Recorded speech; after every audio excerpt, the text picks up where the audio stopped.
Cancelled for honesty. How my brother lost everything over one comment. My name is Jacob, but everyone in our little town just calls me Jake. I've lived here my whole life, in this quiet place with one main street where everybody knows each other. But this story isn't about me. It's about my brother Mark. He's 10 years older than me, and he's always been my role model. Mark's the kind of guy who showed me what it means to be a man. Honest, hardworking, and standing by your principles. Mark got a job at NovaCorp Solutions right out of college. It's a big company that develops software. He worked there for 10 years, and not once did I hear him complain. A job's a job, Jake, he'd say. The pay's good, the people are decent. What more do you need? But then, one day, everything changed. It was just a regular day. Mark came home, and he looked off. Normally, he'd crack a joke or two on his way to the fridge for a beer. But that night, he just sat down at the kitchen table and stared at the wall. "What's wrong?" I asked. "They fired me," he said, so quietly I almost didn't catch it.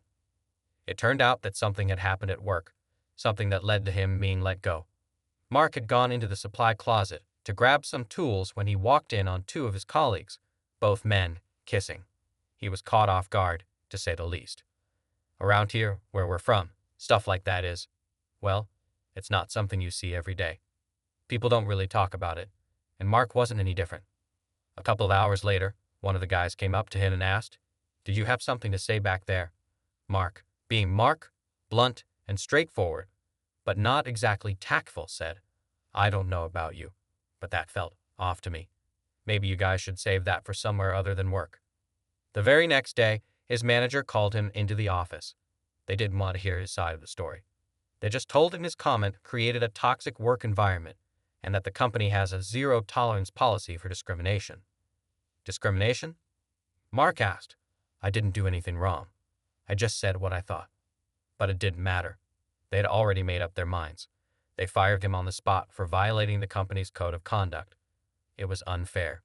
The fact that two of his coworkers had been making out in a storage room didn't bother anyone. That wasn't considered inappropriate. But my brother's words, that's what cost him his job. After that, Mark was never the same. He shut down in a way I'd never seen before.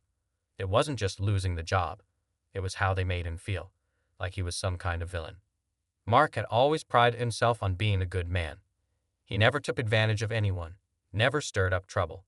But now, they'd painted him as some sort of monster. My friends and I tried to help him. We set up a meeting with a lawyer to see if there was anything he could do. The lawyer just sighed and said, "The company has every right to terminate employees if they believe their behavior violates internal policies. Take them to court. That would cost more money than Mark could ever afford. And NovaCorp, they had the resources to hire lawyers who'd crush him in court. He was stuck, plain and simple.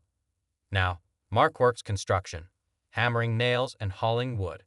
He doesn't talk about what happened much anymore, but every once in a while, I catch that same question in his eyes that's been eating at me too. Why? Why is it okay for people to do things like that in private at work, but not okay for someone to express their discomfort? Why did one simple comment ruin the life of an honest man? I don't know the answer. But I do know one thing. The truth isn't always what people around you see. Sometimes, it's something you carry quietly in your heart.